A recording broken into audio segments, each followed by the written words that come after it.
If you're a Brazilian planning to invest in EB-5 for a green card, today I want to show you the three most important things that the project must have before you even consider investing. Because most investing is starting in the wrong place. They look at the project, the building, the brochure, but they don't stop to ask, does this project actually fit me? And that is where its mistakes begin. So let's simplify this. If you understand the 3 points, you already think different than most EB5 investors. First one is a timeline. The project must align with your timeline. This sounds simple, but it is one of the most ignorant factor.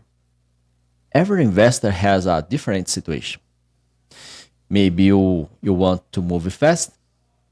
Maybe you have a children close to 21 years old. Maybe you are planning to a life change, business relocation, or a family move. Now, here is the problem. Not every EB5 project moves at the same speed. Some projects are already in development. Some are just starting. Some have already deployed capital. Others are still raising money. And this affects your process. For example, if your timeline is urgent, but you choose a project that is still already in stage, still organized, still waiting for to deploy capital, you may create delays without realizing. Or, on the other hand, more advanced project may align better with your timing. So, instead of you asking, is this good project? A better question is, does this project move at the speed my life requires? Because EB5 is not just investment, it's a life plan. Now, let's move to a second point, a finance preference. This is where you need to be honest with yourself. Not every investor wants to do the same thing. Some investors are okay with a lower return or if a structure feel more stable. Others may look that for different finance terms, exit timeline, or a capital protect mechanism. Some wants more liquid clarity, some wants more predictable. So when you look at the project, don't just accept what is the offer. Ask yourself, does this finance structure match how I think about money? For example, how long will your money will stay invested? What are the exit conditions? Is there a clear repayment structure? Is there a scroll? When is your capital deployed? What is happening if something goes wrong? Because at the end of the day, this is still your capital. And protected that your works for one investor may not fit another simply because their finance expectations are different.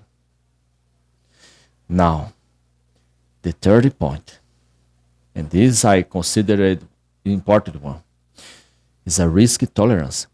And this is where many people finance start to understand EB5 at deeper level. Every EB5 project has risk. There is no zero risk project. So the real question is not is this project safe?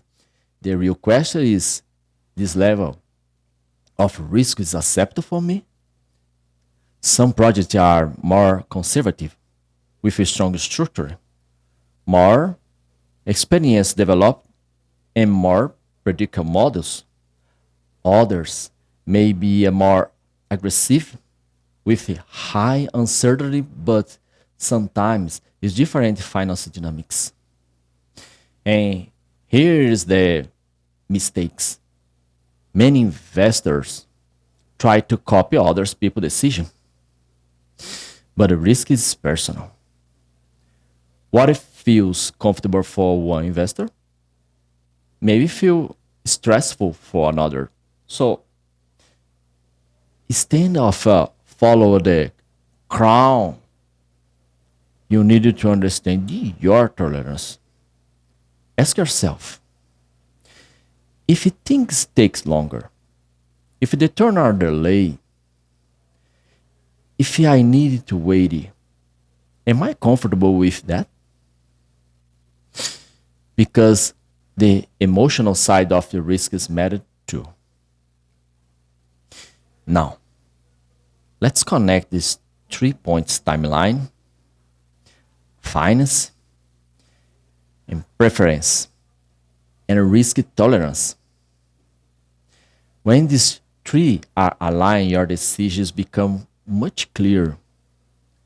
When they are not aligned, confusion starts.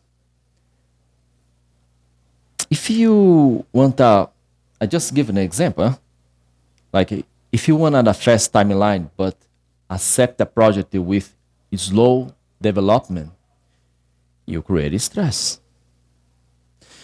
If you want to a capital stability but choose a structure you don't fully understand, you create uncertainty. And if your risk tolerance is low, but you choose a more aggressive approach, you create discomfort. And this is why many investors feel lost. Not because EB-5 is impossible to understand, but because they are look at the project, before understand themselves. So, as I say, this video is just informational. Always consider consult a US lawyer for your EB-5 project. My role is help you understand about your source of fund, passive funds risks. Thank you for watching. I hope this video be useful, and I see you in the next one.